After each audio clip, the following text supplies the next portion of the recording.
Тарихыбызны, халкыбызның бай мирасын саклау уңайыннан Буада бик үзенчәлекле эшкә алындылар. Монда нәкъ шәһәр үзәгендә ташландык хәлдәге бер зират бар. Агачлар күмеп киткәнлектән, анда кирип караучы да булмый диярлек. Әмма күршедә генә никадәр кадерле һәм кыйммәтле мирас саклануын алар соңрак аңлый.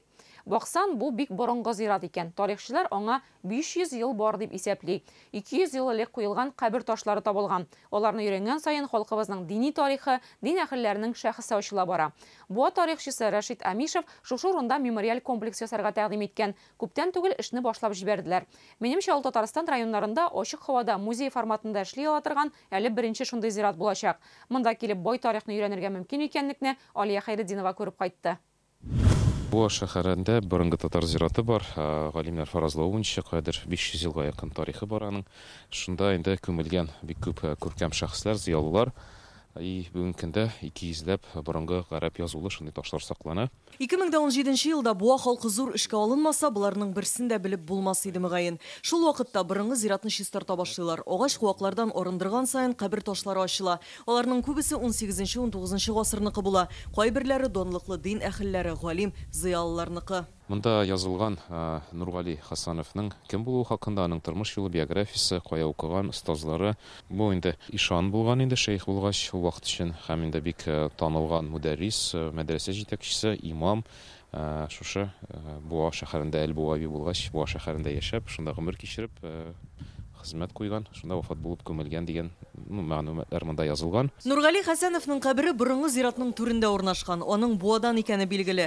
Башта Казанның Апанай мәдрәсәсендә, аннары Бухарада укый. Шунда гыйльми дәрәҗә ала, хәтта анда Гатар мәдрәсәсен җитәкли. 2 шәкерте имам, унысы ахун, 8 мәдрәсә мөдәррисе булып китә. Нургали Хасанов ислам мәгарифе өлкәсендә казанышлары өчен император Николай II-нең алтын һәм көмеш медале белән бүләкләнгән. Госманлы мәмләкәтенең султаны Габделхамид II галимне Османия ордены белән бүләкли, хәтта үзе белән хаҗга да алып бара. Бу кадерле мәгълүматны Буа тарихчысы Рәшит Амишев ачыклый. Безнең татар халкы бик күркәм, шундый затлы, дәрәҗәле халык. Шушы тарихын күбрәк белгән саен, аның теге традицияларын күргән саен, безнең никадәр күркәм икәнен аңлыйбыз. Һәм шушы халкыбызның теге алга этәрүче зур галимнәребез булуы, күркәм шәхесләре, юмарт байлары булуы, күркәм яхшы җитәкчеләре булуы, бу инде безнең халкыбызны тагын да үстергән, көчәйткән. Үткәнен белмәгән халыкның киләчәге юк дигән Шиһабетдин Мәрҗани. Тарих ул истәлек. Аны безгә әби бабаларыбыз, әти-әниләребез төрлечә калдыра ала. Китапларда, милли киемнәрдә, җырларда, хәтта кабер ташларында да.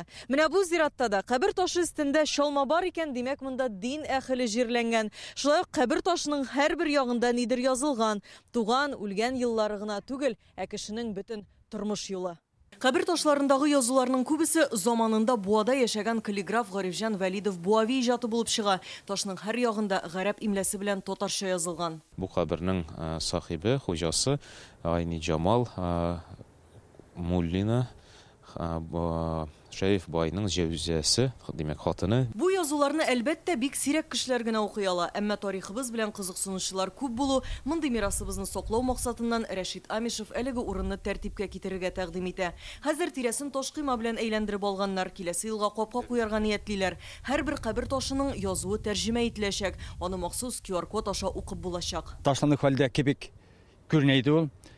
Бик күп ишкән куаклар дибез инде бигрәк килен баскан. Экскаватор китереп, тамырларын чыгарып, 100дән артык КамАЗ тамыр чыгарылды моннан. Менә шуларны чистарткасканы чыга башлагас, билдек бу әйберләрне. Тагын да инде менә алдан сезгә күрсәттем инде ташларда язган төрле дугалар. Алар инде ята иде, кайсы ауган, кайсы тигендә, кайсы монда, кайсы куа арасында. Аларны җыеп бергә менә итеп, иншалла булдырып, ачык һавада булган бер матур булган музей кебектә. Үзебез белмәсәк, кешегә сөйләмәсәк, аның турында белмибез дә кем икәнен. Нургали Хасан турында гына без менә әле күптән түгел генә белдек. Менә монда җирләнгән шәхесләр бик күп алар. Үз вакытында алар Буа өчен, Татарстан өчен күп өлеш керткәннәр. Шуңа күрә без аларның тарихын белергә тиеш. Караңгы түгел кызым, анда генә куаклар гына баскан, анда безнең газизләребез, безнең әти бабаларыбыз да зата дип әйткәннәр хәтеремдә инде минем. Зиратның тарихын ата бабаларыннан ишетеп белүчеләр Буада бар булып чыкты. Алар хәзер монда килеп дуга кылып китә. Димәк, буыннар шылбыры юкарса да үзелмәгән. Может, үзебезнең чын кан кардәшебез, чын әби бабайларыбыз да жатадыр. Нургали Хасанов, Габдинасыр Мөхәммәд Әминов, Абдулла Гыбайдуллин, Мөхәммәд Шәрип Муллин Буа мәдрәсәсе хәзрәтләре. Алар шушында җирләнгән, урыннары билгеле кабер ташларында гомер тарихы. Галимнәр әйтүенчә, мондый эшне һәр районда башларга булыр иде. Ул һичшиксез үлгәннәр рухына дога, яшьләргә мирас, туристларга авыл, шәһәрләргә килгәч карарга тарихи һәйкәл булачак. Алия Хәйретдинова, Алмаз Зыятдинов, Адымнар.